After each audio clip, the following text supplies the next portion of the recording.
Yes, hello! Good morning mga baby loves. Ako ngayon ay nagluto ng fried chicken. Nakaluto na ako mga baby loves ko ng fried chicken. Ayan.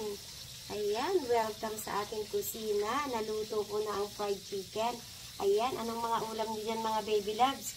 Ito ang pinaka-favorite ng ating mga kids. Ang fried chicken. Parang Jollibee ang aking fried chicken ngayon mga baby loves. Ayan. Ano na, gawa-gawa na kayo dyan para magkaroon na kayo ng ipopost sa inyong reels. O diba? Thank you kay Sir Meta dahil dito sa ating paggagawa ng reels, tayo ay nagiging masipag at nagiging creative sa paggawa ng ulam. Tulad ko, kung ano-ano na lang ang niluluto ko dito na ulam, no? Mga baby loves, no? Pero, dapat mag-enjoy lang tayo mga baby loves sa ating mga ginagawa sa araw-araw para hindi natin maranasan o maramdaman ang pagod. O diba? Kailangan happy-happy lang mga baby loves. Tayo na at kumain na nga at ito ay naka-ready na.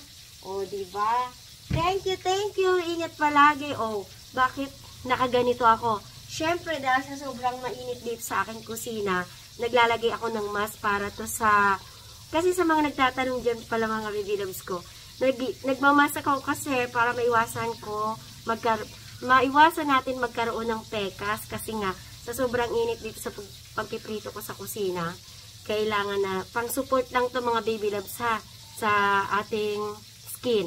Yan lang, thank you sa panonood and ingat palagi. Good vibes, happy Friday everyone.